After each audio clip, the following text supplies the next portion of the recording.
pag-aaral ng ating spiritual growth series. At last tama ba yun?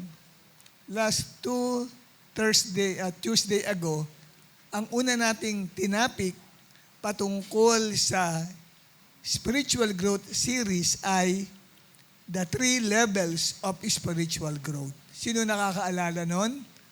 Yung 3 levels of spiritual growth? Ikaw na naman, nagtataas. Wala na ba ibang pwede magtaas ng kamay? Ayun, si Pamela. Tama ba? Ikaw pa si Pamela? Hindi ka si Pamela? Ay, hindi. Sino si Pamela? Nandoon. Asan? Ayun pala yung Pamela. Sino ka? Si Chelsea pala, sorry. Kala ko ikaw si Pamela. Ano apelido niyan? Victoria ba? Victoria? Hindi ba Veranda? Pamela, isang model pala yun, Pamela Veranda. Sige, asan na si Pamela? Ay, hindi pala ikaw. Ito pala nagkataas na kamay. Sorry. Ang nagkataas pala ay si Chelsea. Kaya nasaksyon, namutla agad eh. Sige. Gumagamit ng CR. Mahirap naman magsisisigaw sa CR yan. Sino po sa inyo makaalala ng 3 levels of spiritual growth? Na nakaalala? Nanakaw na ba? Na-snatch na ba? Ni Satan? O wala? Nariyan pa? Na kahit walang kopya, naiingatan ninyo sa inyong puso yung ating tinalakay. What are the 3 levels of spiritual growth? 3 baitang ng paglagong spiritual. Ano yung unang level? Little children. Ano yung ikalawang level? Young men. Ano yung ikatlong level? Yes. Patungkol sa father's stage o pagiging spiritual parent. Ngayon, nung last Thursday, dumako tayo sa second topic natin sa spiritual growth series. Ano yun? The 5 enemies of spiritual growth. Ano yung unang enemy? Wow, talaga naman ha. Mukhang nag-prepare ka. Doubt and unbelief. Ano ikalawa? Ano ikatlo? Ano ikaapat? Ano ikalima? Wow. Kamayan mo, katabi mo, sabi mo, ang galing mo. At ngayon naman ay tatalakayin natin yun pong kailangan sa paglagong espiritual. Napakalaking encouragement itong tatalakayin natin ito. Lalo na on the part of the leader. Kasi minsan, nabiblame ang leader kung bakit hindi nag-grow yung kanyang member. At minsan nabiblame yung pastor. Yung iba biniblame yung church. Ayoko nang umatin sa church na yan, hindi ako lumalago dyan. Na parang iniisip niya, yung church ang magpapalago sa kanya. Hindi po. Ito, kapatid, ang topic natin ay magre-redeem sa mga cell leaders, primary leaders, sa mga pastors, at even sa mga churches, patungkol kung bakit hindi nga ba nakalalago sa spiritual na buhay ang mga miyembro. Bakit? Ano ba ang kailangan sa paglagong spiritual? Ito ang ating topic ngayon. Pakita natin the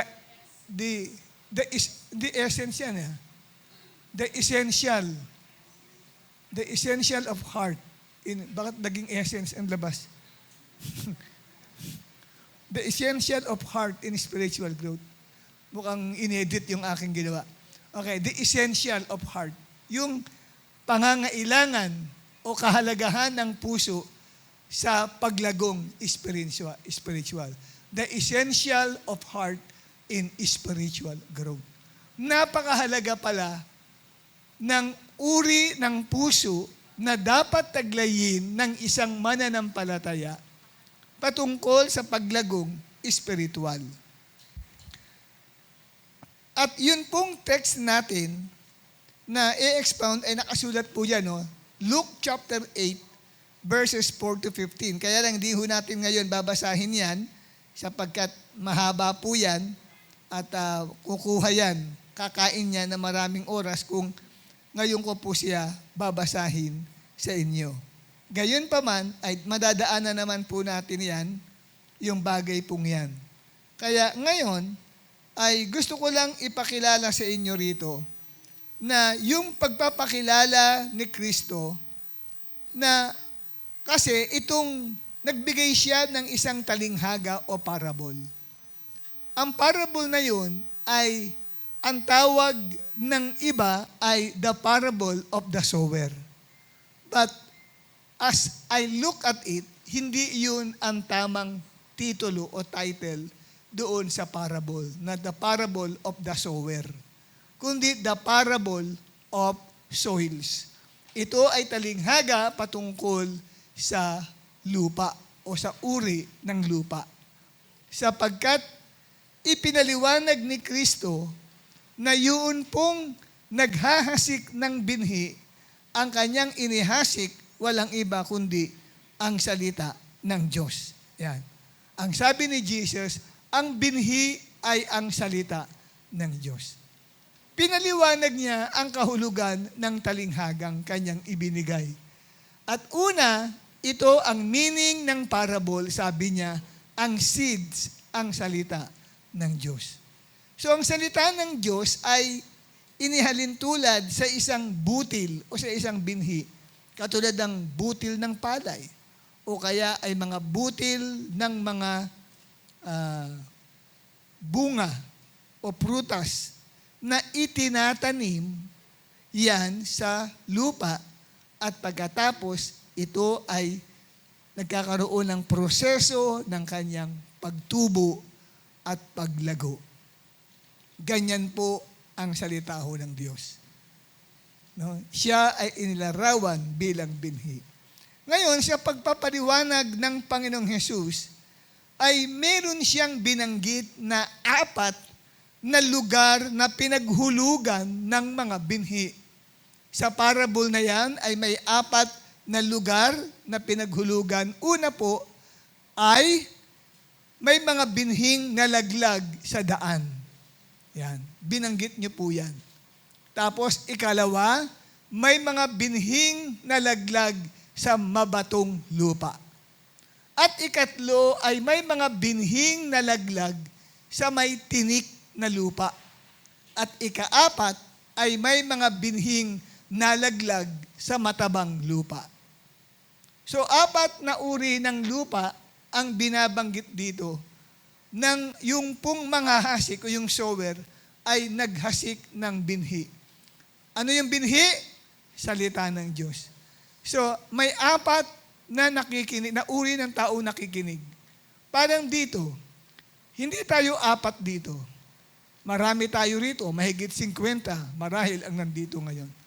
Pero yung uri ng lupa na meron ay 4 na uri ng lupa na meron dito sa mga nakikinig. At ang sabi ng isaboy, yun pong binhi, may mga nalagay o nalaglag sa daan, sa mabatong lupa, may mga nalaglag sa may tinik na lupa at matabang lupa. Alin kaya kayo doon sa nalaglagan ng binhi? Itong aking pangangaral na ito ay parang ako ay isang naghahasik ng binhi. Para akong nagtatanim ng binhi ng salita ng Diyos. At ang Diyos lamang ang nakakaalam at ikaw kung anong uri ng lupa meron ka. At remember this, ang tao ay nilikha mula sa lupa. Kaya nga tayo kapatid, yung mga chemical elements sa katawan natin, mga 39 chemical elements yun eh. Pag pinag-aralan nila ang lupa, same 39 chemical elements din ang taglay ng lupa.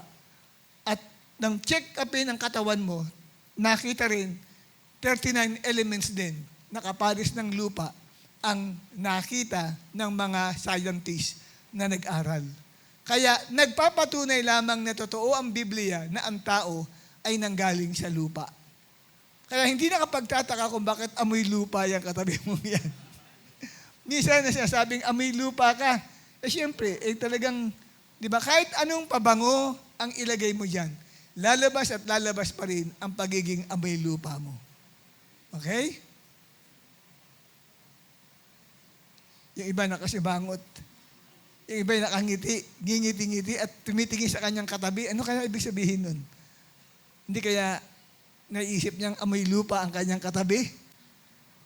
Okay. So ngayon, atin pong pag-aralan ang bagay na ito. Yung 4 na uri ng lupa na pinaglaglagan ng binhi ay kumakatawan po yan sa 4 na uri ng puso. Hindi po ito isang haka-haka lamang na yung 4 na uri ng lupa ay tumutukoy sa 4 na uri ng puso. Sa pag nag-aaral tayo ng Biblia, ginagamitan natin yan. Kung kayo nag-aaral sa Bible School, yung salitang hermeneutics, the art and sciences of Bible interpretation.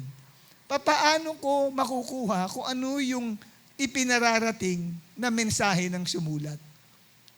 Merong tinatawag na word study na titignan mo doon yung mga ilang word na inuulit ng 2 beses at higit pa. Pag binasa niyo po yung explanation ni Jesus mula talatang 11 hanggang talatang 15 ng Lucas Kabanata 8, ang salitang heart sa English ay 2 beses na binanggit ni Jesus doon. Mula sa verse 12 at yung isa ay sa verse 15. So dahil 2 beses inulit yung heart, so ang emphasis niya is about the heart. That's why dito natin nakita na yung 4 na uri ng lupa ay kumakatawan sa 4 na uri ng puso. Ano itong una? Ang una po kapatid na kumakatawan na uri ng puso, ito ay, ang sabi ay na laglag yung binhi sa tabi ng daan. Yan po ay tinatawag na hard soil o matigas na lupa. Lucas 8, talatang 5. Sabi ni Kristo, may isang lalaking lumabas para maghasik ng mga seeds. Sa paghagis niya, may mga seeds na lalaglag sa daan. Tinapakan yun ng mga tao at tinuka ng mga ibon. Iisipin mo, saan ba tayo nagtatanim? Saan ba naghahasik ng mga, ng palay, o ikaw kapatid ay nagtatanim ng binhi ng tubo, binhi ng corn. Saan ba tinatanim yun? Sa kalsada po ba? Saan? Sa bukid. Ilan sa inyo nakarating na sa bukid? Di ba meron tayong nilalakaran na mataas na bahagi siya ng bukid. Ito po yung dinadaanan natin. Kasi pagdadaan tayo mismo sa pinakataniman, titigas po yung lupa na yun. Kasi pag lagi mong dinadaanan, ay nasisiksik siya at tumitigas po yung lupa ng pagtataniman. Kaya meron siyang daanan na kung saan ay doon dumadaan ng mga farmers o kung hindi man farmer, katulad ng sa bukid nila Pastora Isbel, nang pumupunta kami doon dati noon, ang kanyang tatay kasi ay isang farmer. So malayo pa lang, nakikita ko na yung tatay niya na nagbubukid. Mayroong kalabaw, tapos nagbubungkal, and then sa kami dumadaan, doon po sa daan. May daan po yun. Para po siyang elevated na mataas. At dahil po siya lagi siyang tinatapakan, kaya nasisiksik po yung lupa at tumitigas yun. Yun po yung binabanggit na nahulog yung inihasik na butil ng binhi doon po sa daan. Ayan. So, dahil matigas po siya, kapatid, kaya tinawag nating matigas na lupa.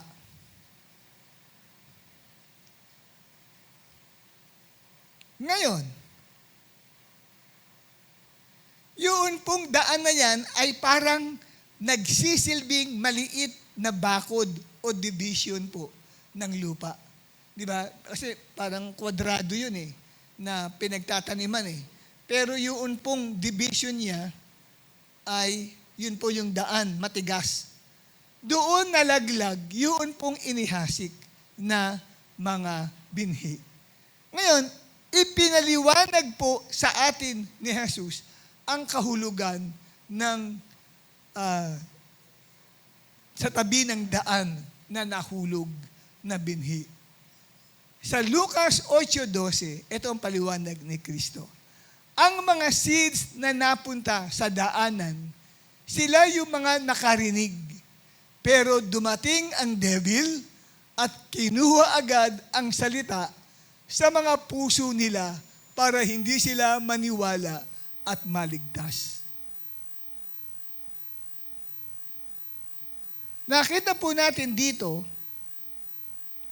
na ito ay tinawag natin na matigas na lupa.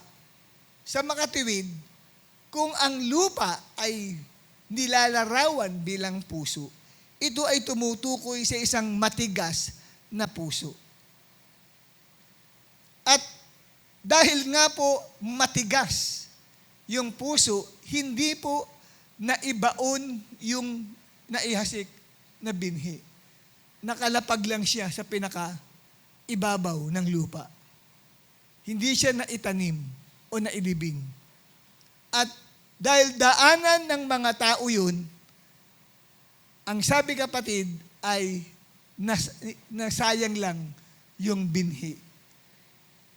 Ang uri ng puso na nasa tabi ng daan, ito po ay tumutukoy sa unbelieving heart. Isang pusong hindi naniniwala sa mga nababasa niya at napapakinggan niya na salita po ng Diyos. Ano ang sabi na explanation ni Jesus diyan? Kapatid, ang sabi po sa verse 12, ang mga seeds na napunta sa daanan, sila yung mga nakarinig, pero dumating ang devil at kinuha agad ang salita sa mga puso nila para hindi sila maniwala at maligtas. Sa makatuwid, aborted agad. Pag sinabing aborted, hindi na dumating pa sa pagsisilang yung taong inakay mo sa Panginoon. Hindi niya naranasan ang maisilang na muli. Hindi na dumating doon sa infancy stage hanggang sa ito ay mag-grow. Wala. Doon pa lang, kapatid, ipinagbubuntis pa lang siya, aborted na, nakunan na. Dahil po sa hindi paniniwala nung taong nasyaran mo. Kaya wag mong sisisihin yung misang tumanggap doon sa isang VIP mo nung last Sunday at hindi na po nagpakita sa iyo. Maaring sinisi mo, kaya hindi bumalik eh. Kasi siguro yung mga usher doon, nakasimangot. Siguro yung preaching nakakaantok. Ang haba pa. Pero wala po pala doon. Kaya hindi nakabalik yung bago ay sapagkat mayroon siyang taglay na uri ng puso na nagpa-disqualify sa kanya upang hindi siya mag-grow sa spiritual life niyang buhay. At hindi siya maligtas. Ano yung uri ng pusong taong ininanyahan mo? Siya ay may unbelieving heart. At paano kapatid na nagkaroon ng unbelieving heart? Binantayan ni Satanas. Inako ni Satanas, akin yan. Akin ka, sabi ni Satanas. Hindi ka para sa Diyos. Kaya, maaring na-bless siya. Kahit tanungin mo naunawaan mo? Oo. Di ba? Naunawaan mo yung message? Oo. Masaya ba sa church? Masaya, ang dami kong nakilala. Babalik ka ha? Anong sagot? Oo. Di ba? Ganun naman eh. Pero pagdating ng next Sunday, tinetext mo, wala nang response.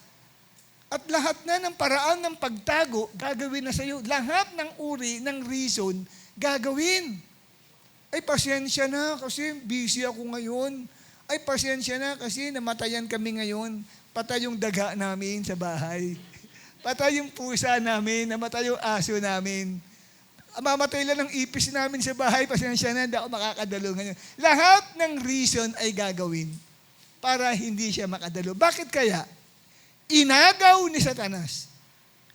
Dito pa lang, kapatid, sa church, maaring nang sumagot sa iyo, oo, totoo pa yung sa puso niya. Pag-uwi na niya. At lumipas ang 7 araw, nakapiling niya, ka-fellowship niya, at ka-cell group niya si Satan. Bakit? Pag nag-iisa yan, nag-iisip yan. Tama kaya yung napakinggan ko? Yung pinuntahan ko? At maaari, kapatid, maglalaro sa isipan niya. Di ba lumaki akong Katoliko? Lumaki kaming Katoliko. Dapat mamamatay din akong Katoliko. Naintindihan nyo? Ganun ang isipan eh. Tapos nakausap pa ng nanay, bakit hapon ka na nakauwi? Gabi na. May inatinan kasi akong fellowship. Ano yung fellowship na yan? Yung born again eh. Ano? Hindi tayo born again. Yan, ayan na. Ninanakaw na ng kaaway yung binhi na natanim sa kanya. Kaya nagkaroon siya ng unbelief. Yun po yun. Ang bilis ng follow-up ni Satan. Hindi niyo matatalo sa consolidation si Satan. Tatabihan ka agad niyan. Hindi ka pa nga umuwi ng bahay, hindi ka pa nga nakakalabas ng church, katabi mo na si Satanas. Huwag mong iisipin, pwede ba yun sa loob ng simbahan, ando si Satanas? Si Jesus Christ nga sa isang synagogue nangangaral siya, biglang may marami palang demonyo na naroon, nag-react yung demonyo doon sa isang tao, nakikinig sa kanya. Kilala ka namin kung sino ka. Ikaw ang anak ng Diyos na buhay. Tingnan nyo, nasa gawain na si Jesus Christ pa ang preacher, present si Satan, present ang mga demonyo. Kaya pwede po, tinatabihan na yan. Ayaw mong tabihan. Tabihan mo yung invited mo. Hindi mo alam si Satan ang katabi niyan. Hindi natin nakikita. Kaya nagpupunla ng doubt and unbelief. Ang number 1 is snatcher, hindi yung katabi mo. Si Satan, ang number 1 is snatcher. Ninanakaw niya yung salita ng Diyos sa puso ng tao. Kaya, nakita niyo kung nanakaw na, pinagtaguan. Pagkatapos nga ng preaching, inakit pa sa itaas. Panibago na namang sharing ang ginawa. Pero wala tayong magagawa Unbelieving heart. Nakailang crusades na tayo dito sa Sampaloc nung araw. Nagko-crusade kami dati dito. Nangangaral sa kalsada. Gumagawa tayo ng stage mismo sa tabi ng kalsada.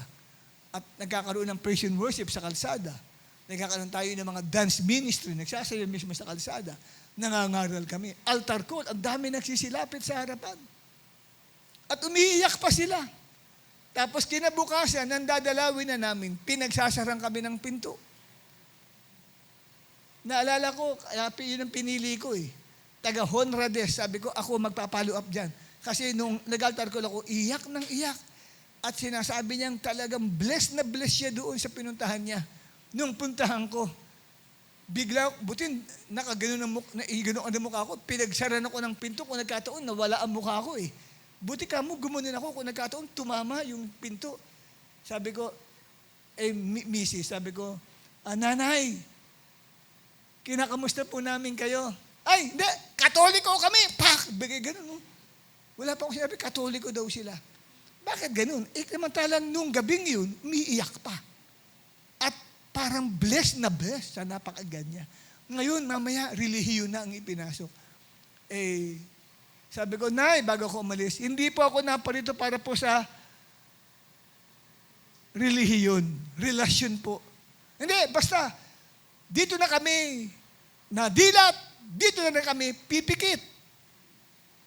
See, unbelief.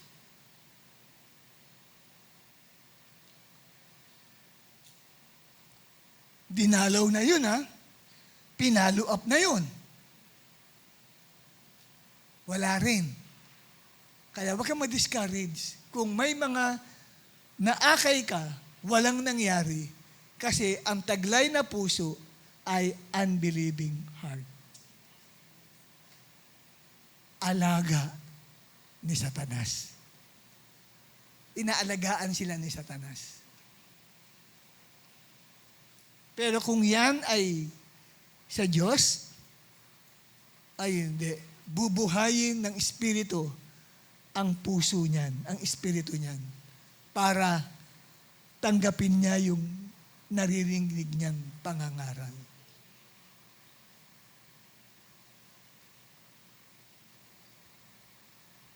Pero kung yan ay talagang hindi talaga pinili din ng Panginoon para makakilala sa Kanya, talagang ito ay kampon ni Satanas talaga. Alagang-alaga ni Satanas, yung taong iyon, wala tayong magagawa. Kahit pangakuan mo pa ng mang-inasal para sumama lang sa'yo, pagbibigyan ka, mang-inasal. Pero pagkatapos nun, hindi na magpapatuloy yun. At discourage ka. Sasabi mo, ayoko na maging cell group leader. Naubos ang pera ko sa kanya. Wag mong sisihin ang sarili mo. Misa kaya nadi-discourage yung iba. Kasi iniisip nila, hindi ako magaling. Hindi ako mahusay na cell leader. Hindi ako magaling mag-share na katulad ni Kyle Mataak. Hindi ako mahusay mag-share na katulad ni, ano pangalan mo nga pala? Si Blaircy, kasi bago ng pangalan yan eh. No? Si Blaircy, hindi ako katulad niya na magaling mag-share. Hindi, wala sa pagalingan yan. Depende sa part ng taong kausap mo. Amen? Number 1, no? Maski sa isang katulad mo, kung ikaw ay hindi rin paniwalain na mananampalataya, mahirap kang lumago. Ayun pa nga, hindi pa nga siya isisilang, aborted na eh, dahil sa kawalan ng pananampalataya. Kung unbeliever nga, nagdadoubt eh. Ikaw nga, unbeliever ka na nga, nagdadoubt ka pa din minsan eh. Hindi ba? Di ba nag-aalilangan ka pa?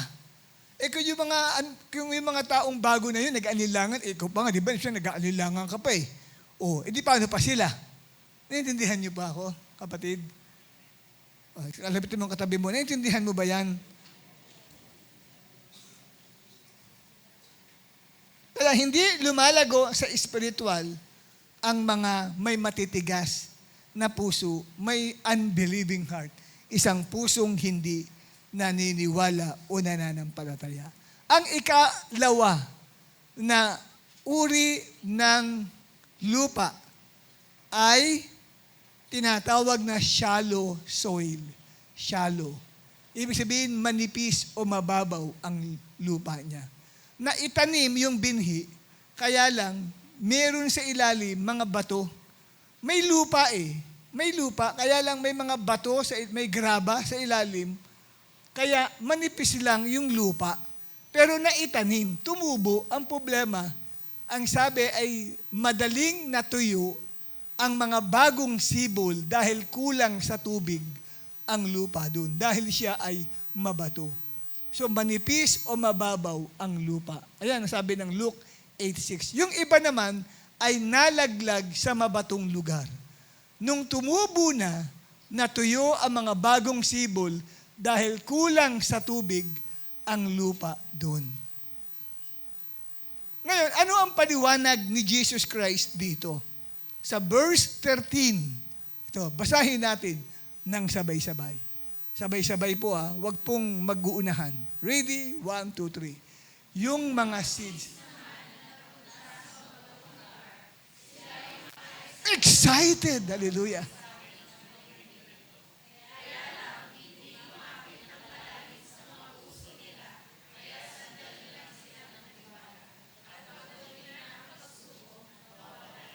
Ayan. Kahit magbasa kayo ng ibang version, yan hindi na mababasa ninyo. Hindi po yan gawa-gawa lang na nagpapatama sa iyo. Kasi iniisip, baka pinapatamaan lang ako. Hindi po. Kahit gumamit kayo ng ibang version, yan pa rin ang paliwanag ni Jesus Christ. Huwag kang magtaka kung bakit nagbabackslide ang miyembro mo. Minsan sinisisi mo ang sarili mo. Ba't sila nag-backslide? Hindi ako mahusay at magaling na sa leader. Hindi po. Mali po ang puso nila kay Lord. At ikaw, bakit ka kapatid, sabi niya, di ba, nawawala na sila. Hindi mo na makita ng cell group, di na dumadalo ng cell group, hindi rin dumadalo ng midweek service, yun na rin dumadalo ng Sunday worship celebration. Dati nakikita mo pa sila, nakakatabi mo pa. Ngayon, hindi mo na sila makita. Bakit? Bakit sila nawawala?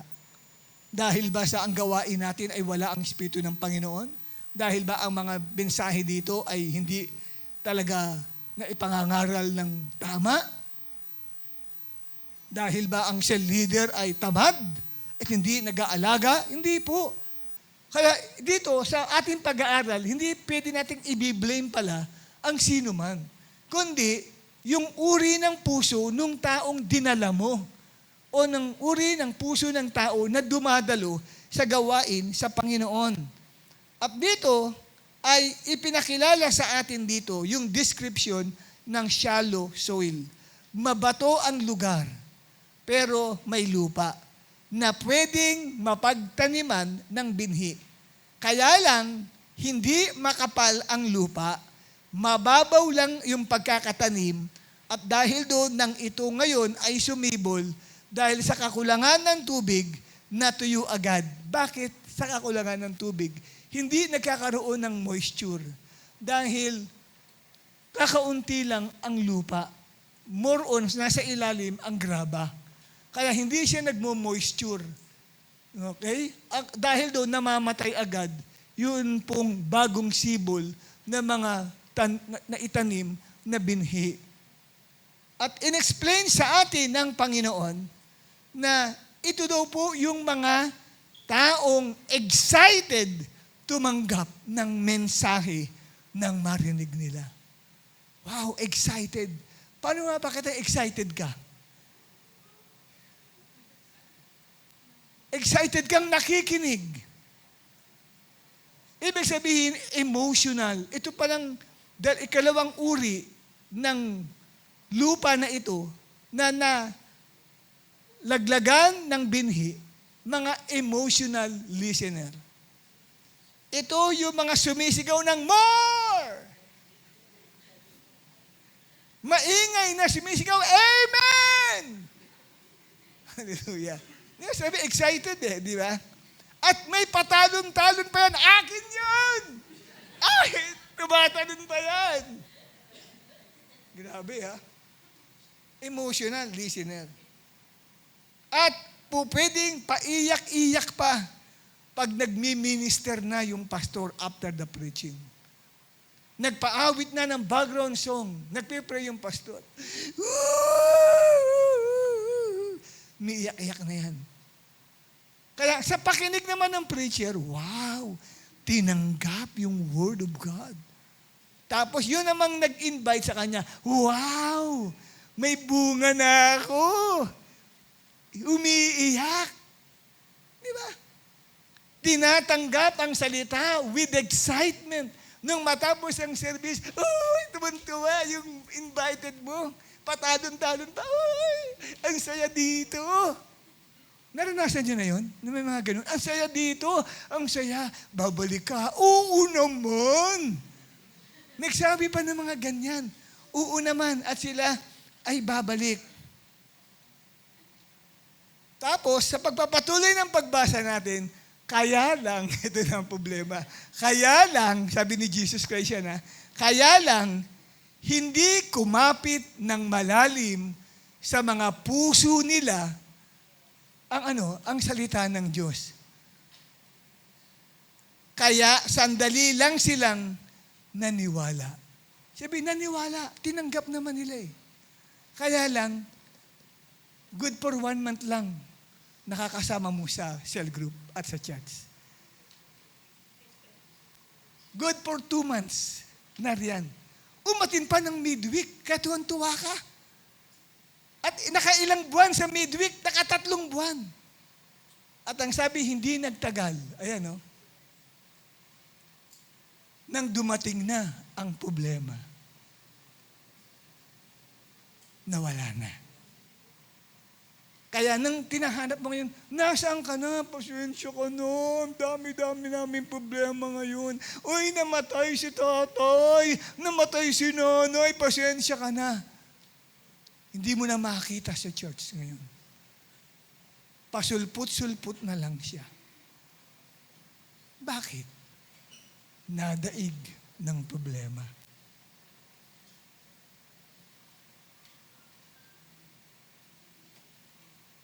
Kaya alam mo na ang dahilan, bakit ganun yung miyembro ko? Nadadaig ng problema.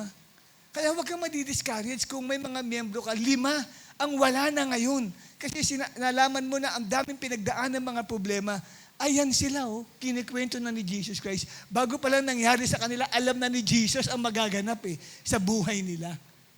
At dinidescribe na ni Jesus yung uri ng puso na meron sila. Kaya sila nawala, hindi dahil ikaw ay mahinang cell leader. Hindi dahil ikaw ay walang ginagawa na cell leader. Hindi yun. Hindi dahil walang anointing sa church, kaya nawala sila. Hindi rin yun. Kaya sila nawala ay dahil yung uri ng puso na meron sila ay hindi qualified para lumago sa kanilang pananampalataya. Meron silang uri ng puso na hindi qualified. Hindi tama yung puso na meron sila. Kaya dito, kapatid, ano ang uri ng puso? Ang tinatawag na mabato na lupa. Ito ay tumutukoy sa weak heart. Mahina ang puso. Very weak pagdating sa larangan ng problema.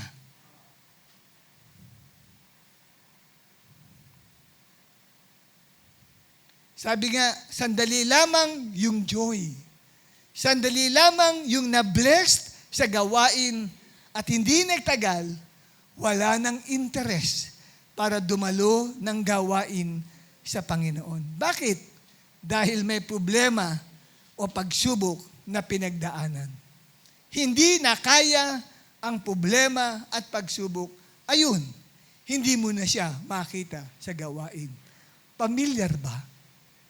May naalala kang ganyan na nangyayari? May kilala ka ba na ganyan ang nangyayari? So, ibig sabihin, natutupad sa kanila yung nakasulat sa Biblia. At pinaliliwanag sa atin ni Jesus Christ kasi pang-aliw yan sa atin na mga leaders kung bakit nawawalan ka ng miyembro. Huwag mong sisihin ang sarili mo at sasabihin mo, kasi hindi ako anointed. Hindi ako katulad ni Abel anointed. Hindi ako katulad ni Rose anointed, ni April anointed, ni Tintin anointed, ni Arl anointed. Ako wala. Anointing meron ako. Walang anointing. Anointing meron. Walang anointing. No, hindi ganun. Kasi natapat na yung taong inaalagaan mo, ang puso ay mahina. Very weak ang heart kay Lord. Yung uri ng puso ay mababaw lamang.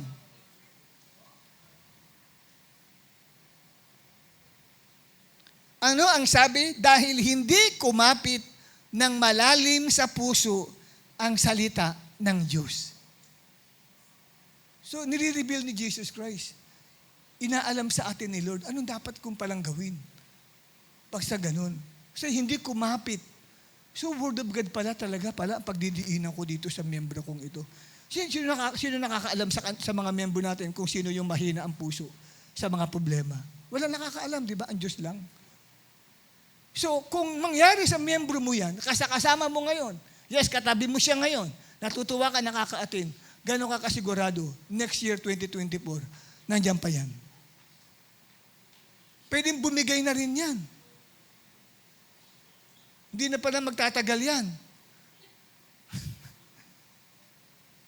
So, ang sabi rito ni Jesus, ang dahilan, dahil hindi kumapit ng malalim sa puso ang salita ng Diyos, kaya hindi nagpatuloy sa paglagong espiritual na wala sa gawain. Pag sinabing nawala sa gawain, nag-backslide yan. Backslider. Eh yung pagsubok, temptation kasama doon. Di ba? Eh ang mahirap.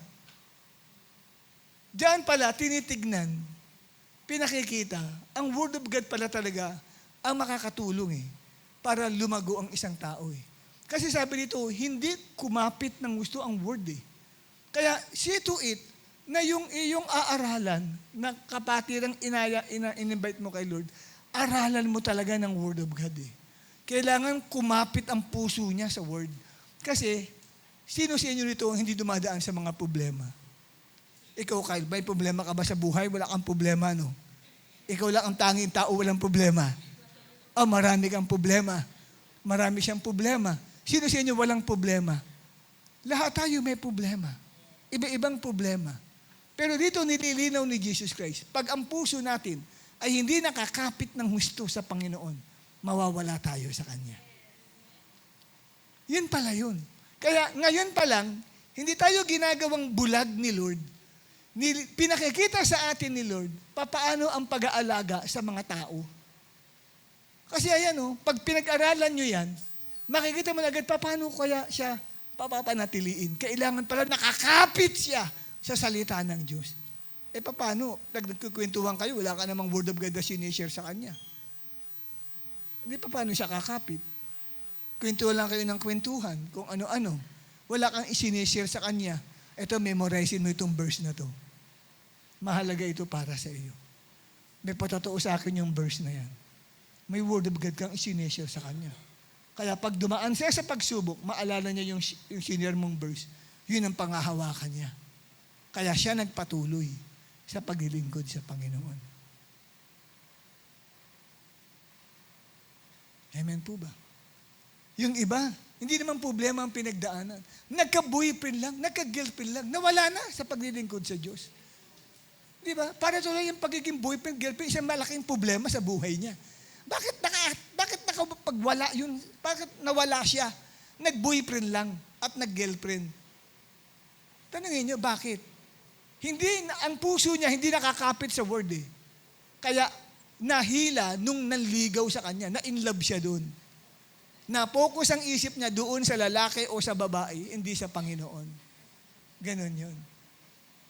Di ba, brother? Kaya mahalagang bagay yun. Ngayon, may mga tao naman na binrake. Yan matindi talaga yung binrake ka o hindi ka sinagot.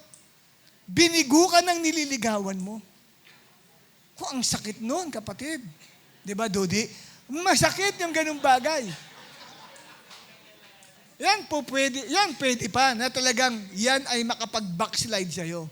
Pero yung mag-girlfriend at mag-boyfriend ka, tapos yun ang dahilan para mag-backslide ka, parang, ewan ko lang Di ba? Di ba? Dapat nga magpa-inspire pa sa iyo yun eh. Di ba? Chelsea ba? Chelsea? Chelsea? Di ba dapat yung pagkakaroon mo ng boyfriend, magpa-inspire lalo sa iyo? Di ba, Kyle? Ang pagkakaroon ng boyfriend, lalo kang na-inspire kay Lord. Hindi yung nawala ka sa paglilingkod sa Diyos. Di ba? Parang baligtad. Pwede pa kung binigo ka, binasted ka. Di ba? Siyempre mo unawa mo, busted yun eh. Pero nagkaroon ka na nga, nawala ka pa.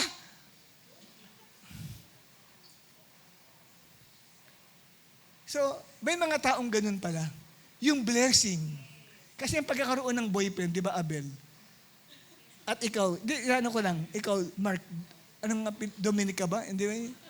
Ang Mark Anthony, minsan akala ko ikaw si Mark Dominic eh. Ikaw Mark Anthony.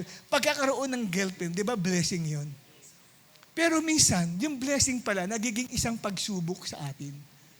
Nagiging test o trial pala yan. Ang pagpasok sa relationship pala, ay trial o test ni Lord sa atin. Kung talagang ang puso ba natin ay matatag sa Panginoon o mahina. Di ba? Kasi nagka-boyfriend ka, di sabihin, di ba? Brad, blessing. Sasabihin ngayon ni Reynard, blessing! Ang tanong kung blessing sa'yo, bakit ka nang lalamig, nangihina dahil sa girlfriend mo? Bakit binitawan mo na ang ministry, di kayo nagpapakita sa church dahil sa girlfriend mo? Di ba? Akala ko ba'y blessing? Ganon. Kaya minsan, yung blessing na sinasabi, nagiging dahilan siya para mawala ang isang tao sa paglilingkod sa Panginoon. Dapat lalo pang makapagpa-inspire. Kaya dito nakita ko po, kapatid, hindi pala dahil ang isang tao ay dumadaan sa mga pagsubok sa buhay, kaya siya nagbabackslide. Pwede rin, dumaraan ang pagpapala sa buhay niya, kaya siya nagbabackslide. Kaya ang pagsubok ay hindi lamang po pangit na bagay ang dumating sa buhay mo, pagsubok yun. Pwede rin po, ang ganda ng mga dumarating sa buhay mo, isang pagsubok din yan sa buhay ng bawat isa sa atin. Yung promotion mo, yung bagong trabaho, may trabaho na ako ngayon, Bishop. Pagkatapos magulat ka, hindi na kita nakikita pag linggo, bihira ka na makakita. Pasensya na po, marami ako kasi ginagawa sa trabaho ko . Susunod nga po pala, hindi na ako makakatin ng cell group din kasi busy ako sa trabaho ko . Pati cell group, wala na rin, At siya nga pala, Bishop, magpapaalam na ako, hindi na ako magpapakita talaga sa gawain kahit kailan pa. Bakit? Busy ako sa trabaho ko. Tindi nun. Blessing. Naglayo sa kanya sa Diyos. Pwede po yun. Testing din yun ng Lord. Hindi dapat mawala ang pagkakapit mo sa salita ng Diyos. Kailangan ikaw ay maging strong. Amen? Hindi dapat maging weak ang iyong puso. Dapat pala ay kumapit ng malalim ang puso mo sa salita ng Diyos. Ano ang ikatlo? Ikatlong uri ng puso ay tinatawag na thorny. Ito yung matinik ang lupa. Lucas 8:7. May nalaglag naman sa damuhang matinik. At nang lumago ang mga damo, sinakal nito ang mga binhing tumubo roon. So sa paghahasik ng salita ng Diyos, may mga nahulog sa mga lupa na tinikan. Kaya nang tumubo, pati po yung mga damong may tinik, sinakal yun pong mga binhi na yun na tumutubo. Ngayon, hingin natin ang paliwanag ni Jesus Christ dyan. Lord, ano pong ibig sabihin yan ng bakit napunta sa mabato na lupa? Okay? Hindi naman, nagkamali ata dyan, hindi mabato yan, matinik. Di ba? Okay. Ano ang pinaliwanag ni Jesus ang kahulugan ng matinik na lupa? Lucas 8:14. Ito, basahin natin. Sabay-sabay. 1, 2, 3. Ang mga nahasik naman sa may matitinik na damuhan ay ang mga nakinig sa salita ng Diyos. Ngunit nang tumagal, nadaig sila ng mga alalahanin sa buhay at ang pagkuhumaling sa kayamanan at kalayawan dahil dito hindi nahihinog ang kanilang mga bunga. Ito naman, kapatid, may tatlong bagay naman na humahad lang sa isang Kristiyano. Bakit hindi nag-grow spiritually? Ang sabi ni Jesucristo, yung mga nalaglag ang mga binhi sa tinikan ay larawan ng mga taong nakikinig sa pangangaral ng salita ng Diyos. Ngunit nang tumagal, pag sinabi ng tumagal, nagpapatuloy pa rin silang dumadalo sa gawain. Kalaunan, ibig sabihin sa paglipas ng panahon, ayan na, unti-unti na po silang natatalo ng una ng mga alalahanin sa buhay. Naapektuhan na yung spiritual life nila dahil sa cares of life. No? Tapos ikalawa, paliliwanag ko mamaya, ikalawa, dahil sa pagkahumaling sa kayamanan. Pera. Yung mga gustong yumaman, gustong kumita ng malaki, humadlang sa kanya yun para hindi siya mag-grow spiritually. At ikatlo ay kalayawan. Mahilig sa starvation. Okay? Dahil dito, hindi nahinog ang kanilang mga bunga. So dito, ay ipinapakilala sa atin ang tatlong bagay ang sumasakal sa isang Kristiyano para hindi lumago sa kanilang spiritual life. Ano yan? Ang una ay cares of life. Alalahanin sa buhay. Kailangan siyang magtrabaho. Kailangan siyang kumita. Kasi kung hindi siya magtatrabaho, hindi sila mabubuhay. Paano na ang mga bayarin? Kaya kailangan kahit linggo, tanggapin natin ang trabaho. Kaya dati aktibo sa cell group, hindi na dumadalo ng cell group. Ang inire-reason sa leader, pasensya ka na, may trabaho ko ngayon, conflict. Tapos later on, hindi na rin dumadalo ng midweek service. Ang reason na rin, conflict. At pag sinabi mong, dapat unahin natin, sige ikaw bumuhay sa pamilya ko. Kaya mo. O di siyempre, wala kang magagawa. Ganun ba? Sige, magtrabaho ka. Hindi ba? Hindi ba? Kasi cares of life yun eh. Marami kaming bayaran. Sige, bayaran mo yung mga utang ko. O. Di ba? Wala kang magagawa. Sige, magtrabaho ka. Hanggang sa linggo, wala na. Kaya, hindi na siya nag-grow spiritually. At tapos, inaalok mo para maging spiritual parent, mag-alaga ka. Naku, wala akong time dyan. Ang dami kong bayarin. Ang dami kong kailangan. Sa pang-araw-araw, kailangan kong maghanap ng kikitain. Tapos gusto pa ako maging cell leader. Huwag na, oy! Hindi na nag-grow. Yan po. Larawan siya, yung puso niya, ang daming tinik.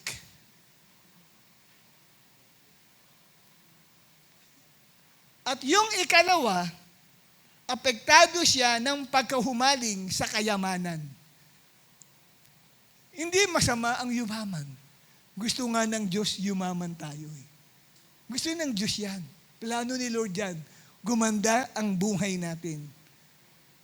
Kaya lang, kung puro naman pagkakakitaan lang ang laman ng isipan mo, mali na po yun.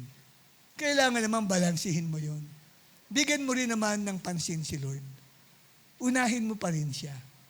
May time ka pa rin sa Kanya.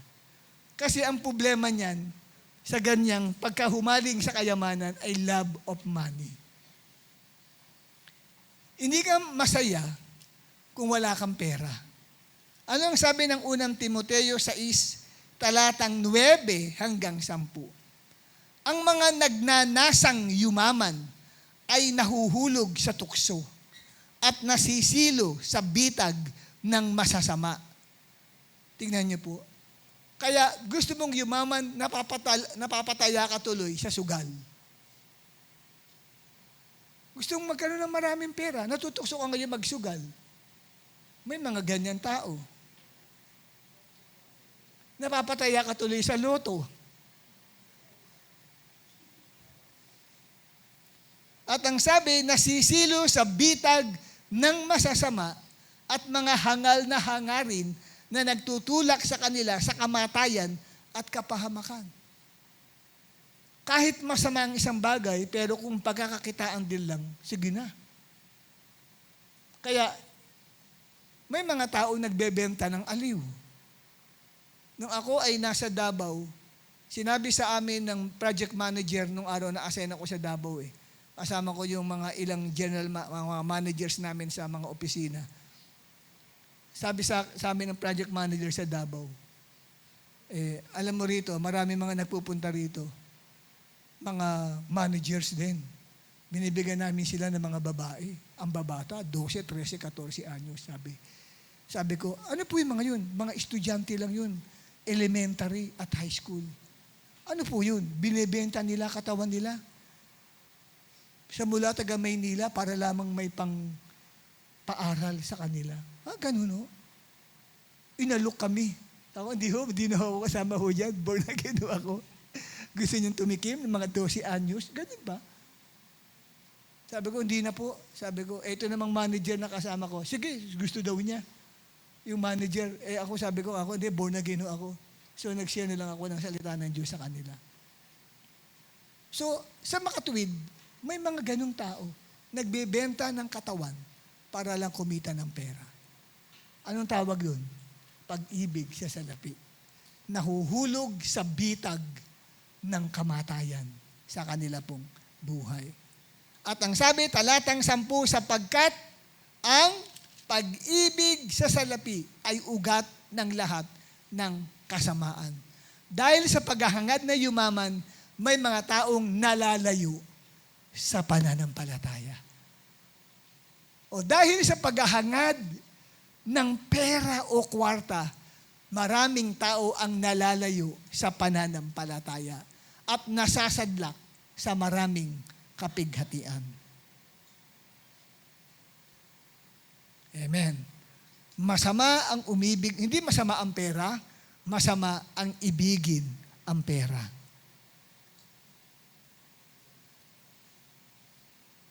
Kaya hindi lumago sa spiritual nilang buhay. Ang tawag diyan ay materialistic. Ito ay tumutukoy sa worldly or materialistic heart. Ang puso ay makasanlibutan. Materialistic ang puso.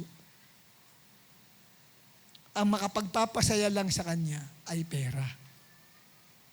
Pera. Pag walang pera, parang may COVID. Ang pakaramdam niya, pag wala siyang pera, parang may COVID. Sinisipon, masakit ang buong katawan, at walang ganang bumangon kasi walang pera. At ikatlo, kapatid, ay binabanggit dito, kalayawan sa buhay. Ito yung mahilig sa kalayawan. Yan ha, hindi ako nababanggit, si Jesus Christ ang bumabanggit niya, kaya wag kayong magagalit sa akin. Nagkakaulang ako ng mga supplemental explanation para dubos lang din yung maintindihan yung binabanggit ni Jesus Christ patungkol dyan. Na kung saan ay sinabi niya, no, sa verse 14, ay yung mga napunta sa matitinik na lugar na mga binhi ay yung mga nakarinig pero nasakal, una, na mga alalahanin sa buhay, ikalawa, ng pagkahumaling sa kayamanan, at ikatlo, dito sa version ng Pinoy version, ginamit ang sobrang kalayawan sa buhay. Hindi sila lumago. Binabagit na ni Jesus Christ ang mga kadahilanan kung bakit hindi nag-grow ang isang Christian. At ang ikatlo ay mahilig sa pleasures. Laging pinagbibigyan ng hilig ng laman. Ang hilig ng katawan. Ano bang hilig mo? Ano bang hilig ng katawan? Ano ba yung sinasabing pleasure? Yung nakapagpapasaya sa mata mo. Nakakapagpa-enjoy sa mata mo, sa pakinig mo. Nagpapasaya sa puso mo. Hindi sinasabing masama ang mamasyal. Tiyakin mo lang na yung guguguli mong oras sa pamamasyal, dapat itatapat mo yung paggugol mo ng oras ng prayer mo rin. At saka pagbabasa mo ng Bible. Para mag-grow ka sa spiritual mong buhay. No? Okay? At ang ikaapat, last but not the least, ay tinatawag nating good soil o matabang lupa. Siya na sa mga matataba rito, nabanggit yung mataba. Matabang lupa. Lucas 8, talatang 8. Ang sabi, mayroon namang binhing nalaglag sa matabang lupa. Ito'y sumibol, lumago, at namunga ng tig-100. Sana all. Amen? Sana lahat ng member natin, no? Matabang lupa, ang puso. Amen? Kaya nga nilibil ni Lord yan para alam natin kung ano yung prayer mo. Kayo mga cell leader. Di ba humingi tayo kay Lord ng mga tao, Lord, ng mga pagbabagian ko, dali mo po sa akin ang matabang lupa. Pero, duktungan mo, ha? Huwag mo sabihin, dali mo sa akin ang mataba. Yun lang. Huwag kang magulat kung puro mga matatabangan dahil sa'yo. Dapat yung mga matabang puso, mataba ang lupa. Hindi, pag sinabing matabang puso, lumalaki ang puso, delikado yun. Sakit yun, hindi yun. Dilinawin lang natin yun. Lord, dali mo sa akin ang matabang lupa o mabuting lupa. Amen? Ngayon, hingin natin ang paliwanag ni Jesus dyan. Lord, ano po ang kahulugan niyan? Ayan, basahin natin ang kahulugan ng matabang lupa. Lahat ng babae tumayo. bibigyan natin sila ng pagkakataon magbasa. Sige.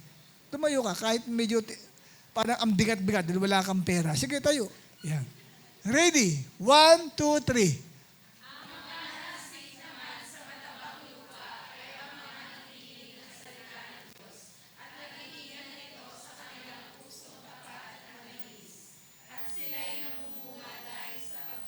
Palakpakan naman natin si Lord.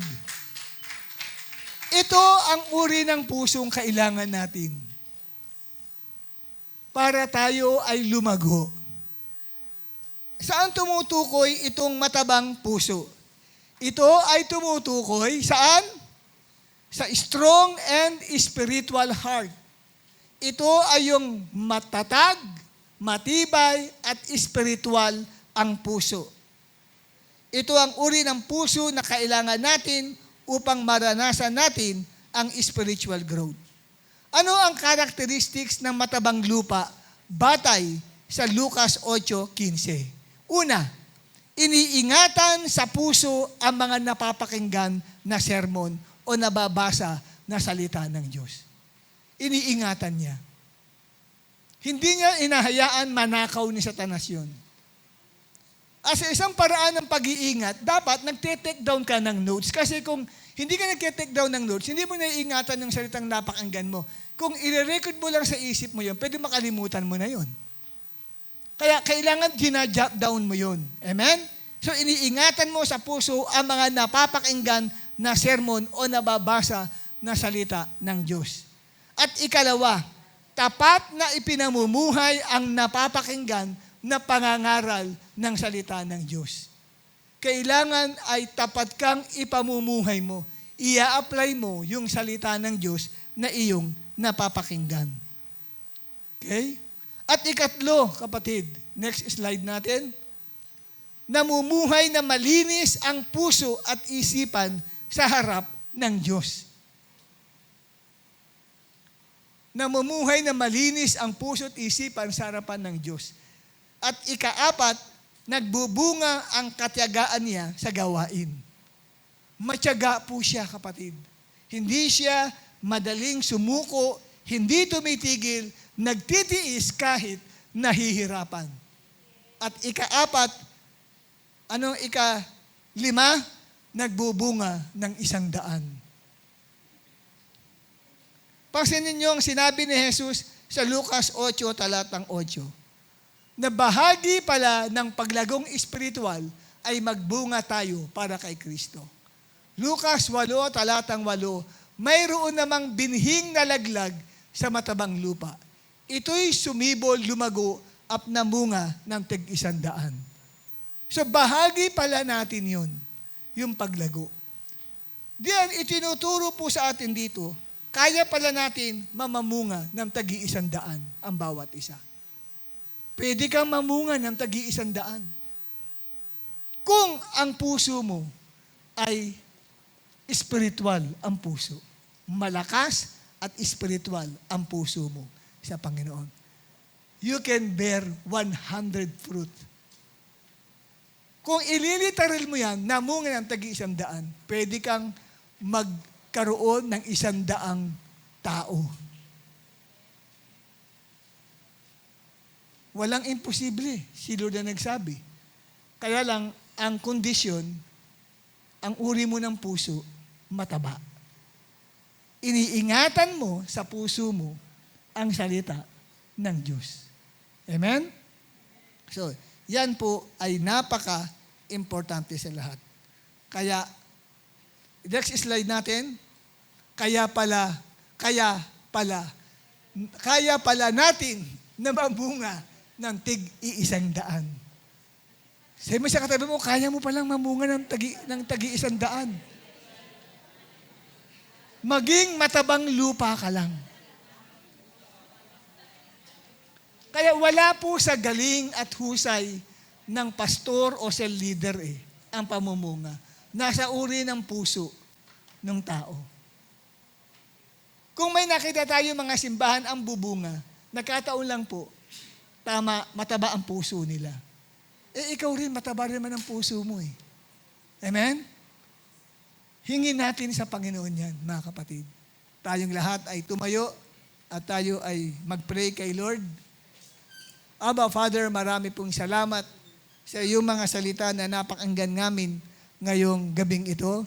Basbasan mo at pagpalain po ang bawat isa sa kanila at mangusap po kayo, O Diyos, sa mga bagay na ito. Maingatan sa aming puso upang kami ay magsilago sa aming pananampalataya. Minsan pang tulungan mo po ang iyong salita ay hindi namin pababayaan sa aming mga buhay. In Jesus' name. Meron lang po tayong, mag-grouping lang po tayo. Ito,